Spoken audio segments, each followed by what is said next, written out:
ஒன்றிய அரசினுடைய நிதியமைச்சர் மிகுந்த மரியாதைக்குரிய மாண்புமிகு மாமி நிர்மலா சீதாராமன் அவர்கள் திமுக பார்த்தா அந்த அம்மாவை பார்த்தா பிடிக்காது. இந்த கள்ளக்குறிச்சி இந்த கள்ளச்சாராயத்துக்கும் திமுகவுக்கும் தொடர்பு இருக்குதுன்னு சொல்லி அம்மையார் மாண்புமிகு நிர்மலா சீதாராமன் அந்த மாமி சொல்றாங்க. டெல்லியில கள்ளச்சாராயம் கழகம் சொல்றாங்க.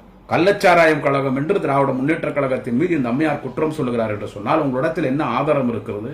அந்த பிராமின் மைண்ட் பாருங்க, அங்கதான் வரணும். ஆமா, நான் அங்கதான் வருவேன். உங்களுடைய இந்த பிராமணிய புத்தி எங்க வருது பாருங்க. கள்ளச்சாராயம் கழகமா?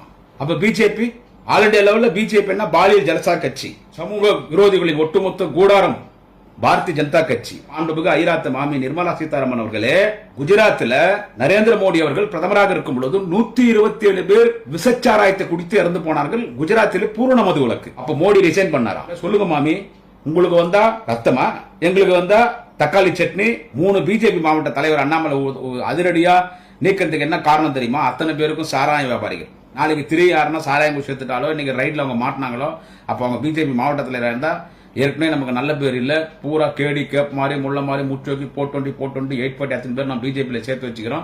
அந்த 3 பாஜக மாவட்ட தலைவருங்க சாராயம் விற்கிற மாட்டினானா இன்னும் கட்சி பேர் கெட்டு போயிடும். அதுக்குள்ள நம்மளே அவனை கட்சி விட்டு நிக்கலான்னு சாராய வியாபாரிகளை தொடர்புக்கூடிய 3 பாஜகவின் மாவட்ட தலைவர்களை 2 நாட்களுக்கு முன்னால் அந்த பதவியில் இருந்து அண்ணாமலை நீக்கியிருக்கிறார் என்று கேட்டால், எனவே சாராய வியாபாரிகள், சமூக விரோதிகள், திருடர்கள், பெண்களுக்கு பாலியல் தொல்லை கொடுக்கக்கூடியவர்கள், கொலைகாரர்கள், மாமூல் வசூல் செய்யக்கூடிய ரவுடிகள், சமூக விரோதிகள் அத்தனை பேரும் தமிழ்நாட்டில் இன்றைக்கு பாஜகவில் இருக்கிறார். இன்றைக்கு சமூக விரோதிகள் கூடாரமாகத்தான் தமிழ்நாட்டினுடைய பாஜக, அதற்கு தலைவராகத்தான் உங்கள் அண்ணாமலை இருக்கிறார். இதெல்லாம் மனசுல வச்சுன்னு பேசணும். கள்ளக்குறிச்சியில இந்த சம்பவத்துக்கு காரணமே யாருன்னு கேட்டா, இந்த சம்பவத்துக்கு பின்னால யார் இருக்குதுன்னு கேட்டா, இத்தனை பேர் அந்த சாராயம் விஷ சாராயமாக மாறி 50க்கும் மேற்பட்டோர் இறந்து போனார் என்று கேட்டால், இதில் பின்னணியில அண்ணாமலையினுடைய கைவரிசை இருக்கிறது.